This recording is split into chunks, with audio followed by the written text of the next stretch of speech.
আসসালামু আলাইকুম ওয়া রাহমাতুল্লাহ। সবাই কেমন আছেন? আল্লাহর রহমতে আমি ভালো আছি।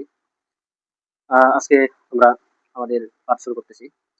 আজকে পড়াবো ১ম পাঠ। ১ম পাঠে আমাদের সার্বশিক্ষিতে শব্দ আছে। শব্দগুলি অবশ্যই ভালোভাবে মুখস্থ করতে হবে।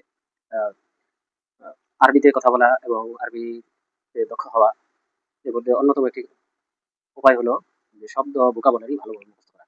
দেখুন, আমি আপনাদের এই যে বই দেখাচ্ছি। এখানে আদ-দারসুল আউয়ালু ১ম পাঠ। কিতাবুন একটি বই, কলামুন একটি কলম, কুরসিয়্যুন একটি চেয়ার, বাইতুন একটি ঘর, বাবুন একটি দরজা, মিসবাহুন একটি বাতি, জিদারুন একটি দেয়াল, সারিরুন একটি খাট। এটা আমরা যখন মাদ্রাসায় পড়াই, মাদ্রাসার ছেলেরা অত্যন্ত দ্রুততার সাথে এটা মুখস্থ করে ফেলে। যেমন আমি এভাবে মুখস্থ করেছিলাম। সেই অনেক বছর আগে মুখস্থ করেছিলাম। আমার মুখস্থ করে এখনো আছে আলহামদুলিল্লাহ। কিতাবুন একটি বই, কলামুন একটি কলম, কুরসিয়্যুন একটি চেয়ার, বাইতুন একটি ঘর, বাবুন একটি দরজা, মিসবাহুন একটি বাতি, জিদারুন একটি দেয়াল, সারিরুন একটি খাট। তো এইভাবে শব্দ অর্থগুলো আমাদের মুখস্থ করতে হবে। খুব দ্রুততার সাথে মুখস্থ করতে হবে। যেমন দেখেন আমি বোর্ডের মধ্যে লিখেছি কিতাবুন, সম্ভবত একটু দেখা যাচ্ছে না।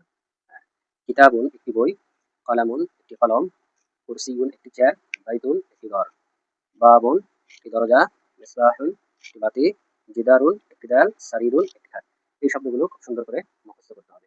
হ্যাঁ, এই তানবিন থেকে আমাদের বুঝতে হবে এখানে একটি, তানবিন থেকে একটি বুঝতে হবে। যেমন আমরা ইংলিশে এ বুক, হ্যাঁ, আর যদি ভয়েল থাকে তাহলে অ্যান অরেঞ্জ, অ্যান আর এ ব্যবহার করি। কিন্তু আরবিতে এই শুধু তানবিন দিয়েই শেষে অক্ষরে তানবিন দিয়ে আমরা একটি বলতে পারি। এই একটি আমরা শেষ অক্ষরে তানবিন দিয়ে একটি বুঝাই। যাই হোক, সম্মানিত শ্রোতা মণ্ডলী, আপনারা এটা খুব সুন্দর করে মুখস্থ করবেন ইনশাআল্লাহ। আরো আপনারা দেখতে পাচ্ছেন এখানে হাজা হাজিহি অর্থ ইহা, হাজা হাজা হাজিহি অর্থ ইহা, যালিকা তিলকা অর্থ উহা। হাজা হাজিহি অর্থ ইহা আর যালিকা তিলকা অর্থ উহা। ঠিক তেমন এটা কাছের জন্য আর এটা দূরের জন্য। হাজা হাজিহি কাছের জন্য আর যালিকা তিলকা এটা দূরবর্তীর জন্য। ঠিক তেমন যেমন এই যে দিস অর্থ ইহা আর দ্যাট অর্থ উহা। ইংলিশে দিস ইহা, দ্যাট উহা। হ্যাঁ, ঠিক এইভাবে হাজা হাজিহি ইহা আর যালিকা তিলকা উহা। হাজা হাজিহি কাছের জন্য, যালিকা তিলকা দূরের জন্য। সম্মানিত ভিউয়ার্স, আমাদের এই লাইভটি আমাদের এই ভিডিওটি আপনারা শেয়ার করে দিবেন।